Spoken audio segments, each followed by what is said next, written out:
Panel है, उस panel में रैदास कभी हायरार्की नहीं, किसी तरह का पदानुक्रम में उनकी कोई आस्था नहीं। आप देखिए कि पूजा से लेकर के बदासर तक इस मंच पर हैं। यह जो समता बोध है, यह जो लोकतांत्रिकता है, यही रैदास का बेगम है। तो जो एक लेखक है, जो उसकी योजनाएं हैं, उस योजना केवल किताब लिख देना नहीं होता, पूरी उसकी योजना में, उसकी दृष्टि में, उसके बोध में ये चीजें हों, तभी कोई किताब अच्छी हो पाए। तो यह जो किताब मुझे अच्छी लगी, अब किताब पर बात करते हैं, तो यह किताब कोई हवावेश में या किसी जुनून में लिखी कोई किताब नहीं। उसने किताब लिखी, मैं भी एक लिखता, और 2-4 महीने में किताब लिखते थे। लगातार वर्षों से शुक्ल जी उस रैदास से बतिया रहे हैं, गुन रहे हैं, और उस गुनने, बतियाने, सोचने, विचारने, इसके बाद जाकर के किताब बनती है। जो किताब अभी इतने सारे आलोचकों ने कहा कि बेहतर है, वो इसलिए बेहतर हो जाए। दूसरी बात जो मुझे इस किताब की अच्छाई में लगी कि इस किताब ने हिंदी भक्ति आलोचना ही नहीं, बल्कि हिंदी आलोचना को एक तरह से अपमानित होने से बचाया। क्योंकि कबीर पर बात हो जाती है, रैदास पर बात नहीं। क्यों नहीं बात होगी? अपने समय में जो पूरा वो वर्णाश्रम था, ब्राह्मण पंडित थे, उनको तो मानना पड़ा, माने। हम बात करेंगे कि कैसे माने, किताब की क्या खासियत है। लेकिन हिंदी आलोचना को उस पर अलग से बहुत ढंग से बात करने की आवश्यकता नहीं पड़ी, और मात्र इसलिए नहीं पड़ी, इसमें सबसे बड़ी जो बाधा थी वो जाति। वो इतना बड़ा पंडित, बहुत हुआ तो आदि इत्यादि में डाल दिया। शुक्ल जी ने एक ऐसे कवि को आदि इत्यादि से खींच करके मुख्य धारा में लाने का प्रयास किया है, इसलिए ये किताब अच्छी है। और ये जो पुरोहित्यवाद और ब्राह्मणवाद का जो सिलसिला है, मुझे एक रूपक याद आता है, मुनि अगस्त जैसे पूरा समुद्र सोख गए। इसलिए यह जो सनातन ब्राह्मणवाद की परंपरा है, न जाने कितने ऐसे कवियों, रचनाकारों को सोख लिया। महावीर का नामोद्धार नहीं, बुद्ध को मार पीट करके भगा दिया, लेकिन रैदास को नहीं भगा। बुद्ध को वही बात जो बुद्ध कह रहे थे, वही बात रैदास कह रहे थे, लेकिन रैदास को नहीं भगाया। छक मार करके उन्हें रैदास को स्वीकार करना पड़ा। पूरी किताब, यह जो छक मार करके रैदास को स्वीकार करना पड़ा, यह क्यों करना पड़ा? क्या खूबी थी रैदास में कि रैदास को खदेड़ नहीं पाए, महावीर को खदेड़ दिया, बुद्ध को खदेड़ दिया? इसकी एक खोज पूर्ण यात्रा है भक्ति का लोकनृत्य और रविदास की कविताएं। ये एक चीज मुझे लगी महत्वपूर्ण। और क्यों, क्या कारण था? उसकी पड़ताल करते करते जो सबसे महत्वपूर्ण बात लगी, वो लगी भाषा। क्यों क्योंकि वो भाषा जो संस्कृत थी वो ऐसे अभेद्य दीवार थी जिस पर इतना कुंडली मार के बैठे हुए थे तो लोग समझते ही नहीं। उस अभेद्य दीवार को पूरा भक्ति कालीन कवियों ने तोड़ दिया, गिरा दिया। उसकी शुरुआत विद्यापति से हुई और उन्होंने कहा कि बेसिल बैना सब जग मीठा। ये नहीं कहा कि मैथिली सबसे मीठी होती है, कहा कि सब जगह की अपनी अपनी भाषा मीठी होती है। और संस्कृति ने आगे कहा कि संस्कृत तो मुट्ठी भर लोगों की भाषा है और प्राकृत में रस नहीं है, इसीलिए लोक भाषा। कबीर उससे आगे बढ़े, उन्होंने तो कह दिया कि संस्कृत तो है कूप जल, ये तो कुएं का पानी है, सड़ रहा, अब बहकेगा और भाषा बहता नहीं है। ये भाषा की शक्ति, भाषा की सामर्थ्य को रैदास ने समझा। बुद्ध की भाषा ज्ञानियों की भाषा, बुद्ध की भाषा अद्भुत अकादमिक भाषा थी, दुरूहता की भाषा थी, जटिलता की भाषा थी। लेकिन रैदास की भाषा प्रेम की भाषा। सुन लीजिए इस चीज को पकड़ते हुए, रैदास की भाषा भक्ति की भाषा, रैदास की भाषा लोक की भाषा। इस भाषा के कारण से बुद्ध को तो खदेड़ा जा सकता था, लेकिन रैदास को नहीं खदेड़ा गया। तीसरी बात कि रैदास की खोज कवि के रूप में की निसंदेह, लेकिन श्री प्रकाश शुक्ल कहते हैं कि रैदास प्रेम के कवि। भाई प्रेम का तो सब कवि है, कौन अप्रेम का कवि होगा? लेकिन प्रेम में भी अंतर होता है। तुलसीदास भी बहुत बड़े प्रेम के कवि, कौन कहेगा तुलसीदास प्रेम के कवि नहीं है? लेकिन उस प्रेम में एक दूरी, एक डिस्टेंस है। जब राम केवट से मिलने आते हैं तो उस मिलने में केवट पीछे हट रहा है, राम आगे बढ़ रहे हैं, राम का महात्म्य प्रकट हो रहा है, केवट का दैन्य भी प्रकट हो रहा है। इस महात्म्य और दैन्य का मिलन। सूरदास के प्रेम में मस्ती है, गोपियां हैं, ब्रज की बालाएं हैं, राधा है।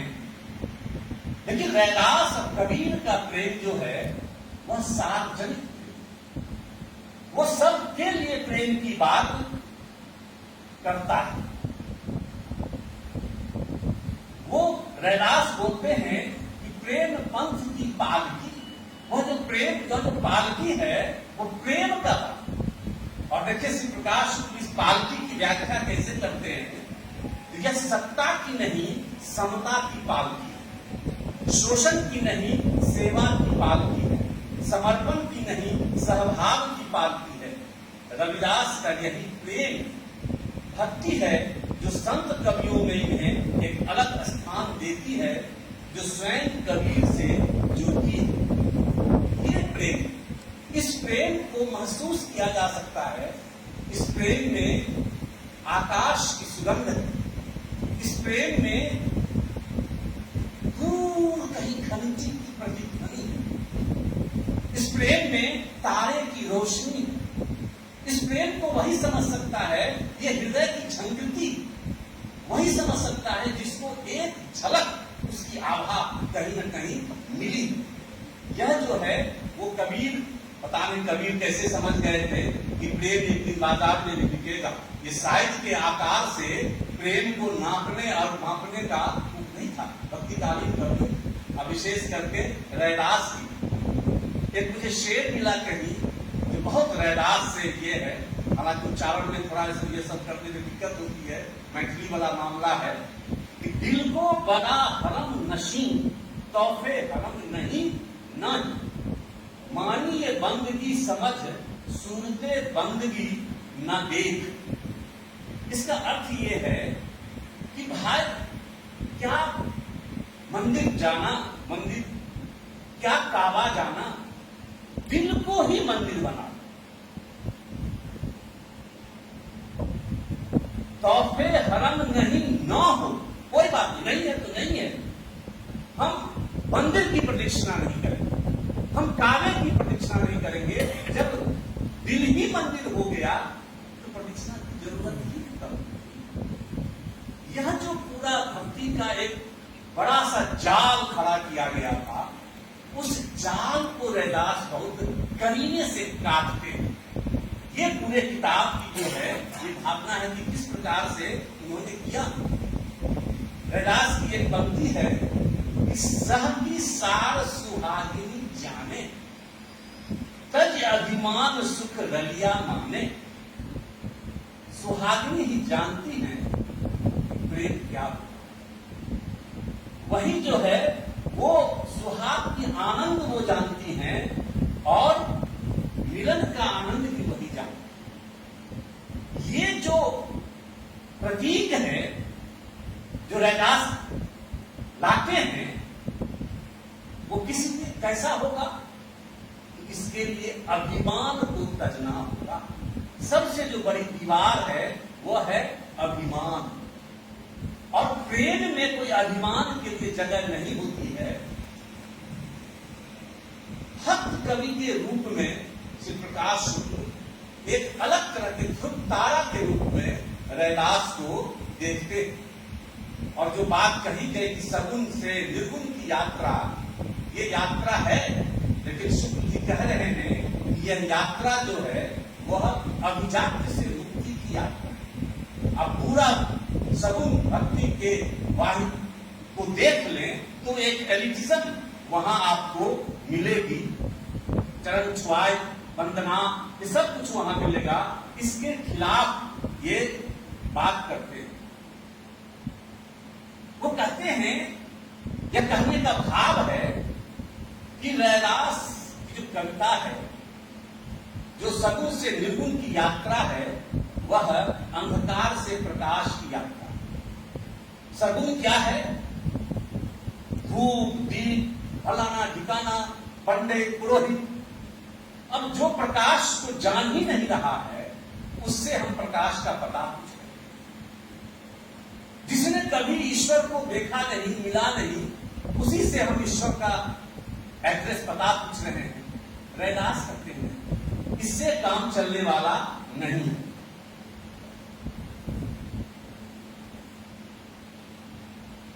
और उसको प्राप्त करने के लिए आपको किसी भजन, कीर्तन, होठ से, जबान से नहीं जाना पड़ेगा। उसको जानने के लिए आपको वो जो मैं कह रहा था झलक की बात, कि समग्रता से जो प्रभु का स्मरण करता है, रोए रोए से जिसका कण कण नाच उठता है, जिसकी श्वास श्वास स्मरण करती है, जिसकी धड़कन धड़कन स्मरण करती है, हृदय का पोर पोर प्रदक्षिणा करती है, उसे ही वह झलक मिलती है। और रैदास में वो झलक मिली। इस पूरे भक्ति के बृहद आख्यान में जो प्रकाश रैदास खोज करते हैं, वो एक विलक्षण संत का। और एक आध बात कह करके मैं अपनी बात खत्म करूंगा कि किंवदंतियों पर इन्होंने बहुत विस्तार से बात की है, किंवदंतियों को समझाया भी है। ये जो किंवदंतियां होती हैं वो गढ़ी गई कहानियां, और ये सिस्टम है जो वर्णाश्रम सिस्टम है, वो कहानियां गढ़ने में बहुत माहिर। मुझे लगता है कि अगर जीसस को मारने वाले इस परंपरा के होते तो फांसी पर लटकाने की जरूरत उनको नहीं थी। वो कहानी कर करके मारते कि जीसस उसको कोई पूछता ही नहीं। अब बताइए कि किंवदंती क्या है? और दो बड़े उसके तुरंत बाद के हैं, कोई नए किंवदंतियां गढ़ ली गई ऐसी बात नहीं है। वो अनंत दास और प्रियदास की किंवदंती है। बार बार जो रैदास कहते हैं कि हाँ मैं चमार जाति चमारा, मुझे लगा कि क्यों बार बार, इसका रहस्य उद्घाटन इस किताब में आपको, क्यों वो बार बार इस बात को रेखांकित करते हैं कि मैं चमार हूं।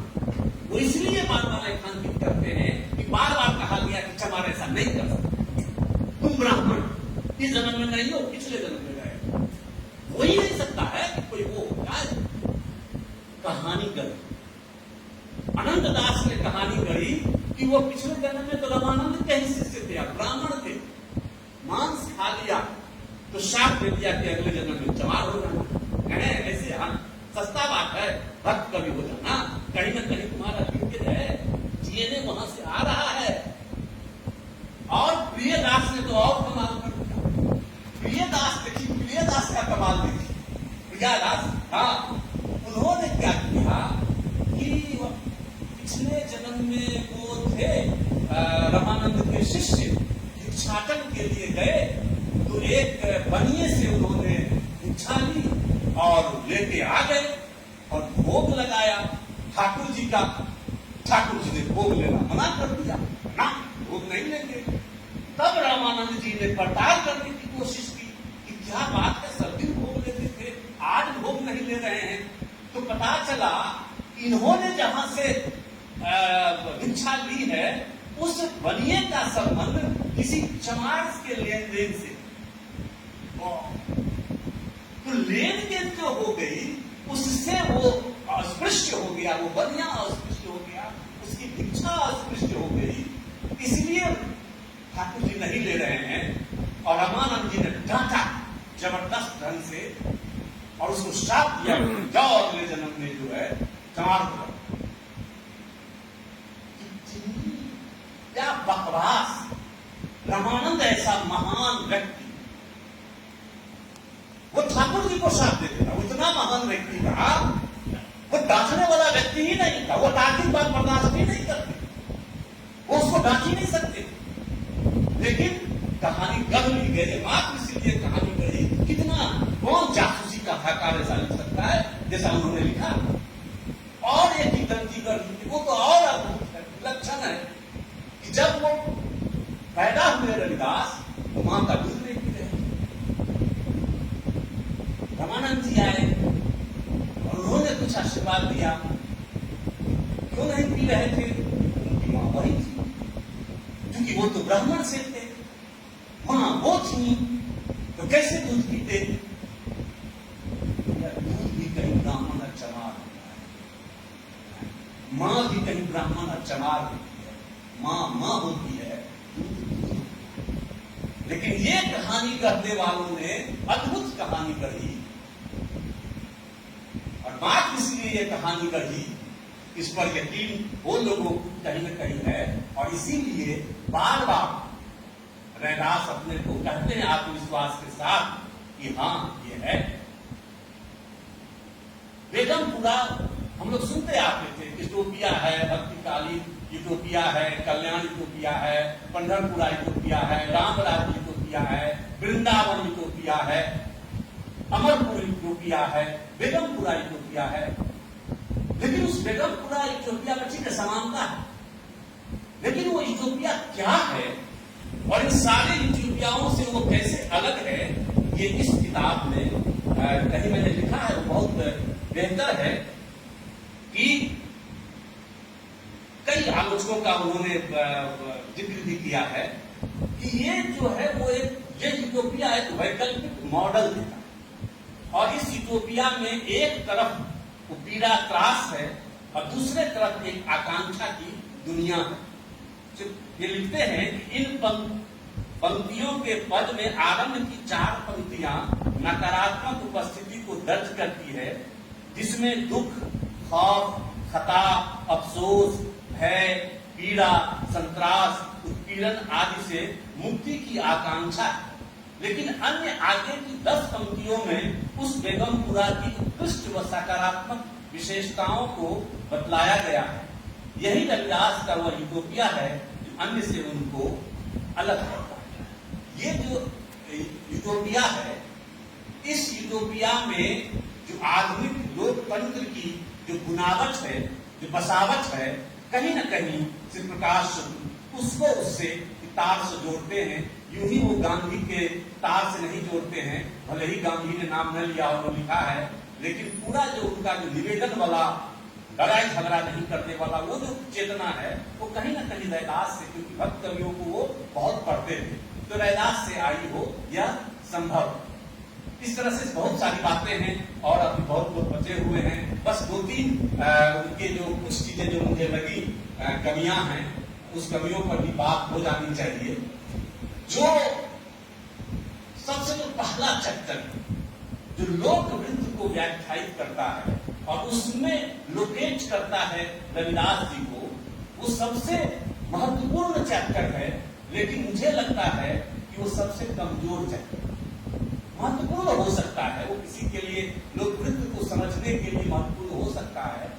जितने देशी विदेशी विद्वानों के माध्यम से लोक वृत्त को समझने की कोशिश की गई है, उसमें मुझे लगता है कि कहीं ना कहीं रविदास के पूरे अंतरात्मा, रविदास की पूरी कविताई से वो चैप्टर कहीं मैच नहीं हो पा रहा।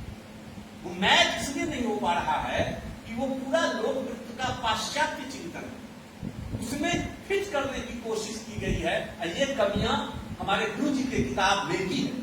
इसीलिए नामवर जी, झूठ या सच मैं नहीं जानता हूं, लेकिन नामवर जी इस किताब के लोकार्पण में उन्होंने एक वाक्य कह दिया था, मतलब आलोचना का विशेषांक आई थी उस किताब पर।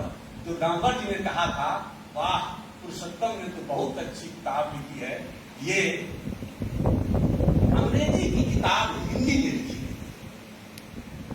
बताइए इससे बड़ी बात क्या हो सकती है? किसी हिंदी की किताब को कहा जाए कि अंग्रेजी की किताब हिंदी में लिखी गई है।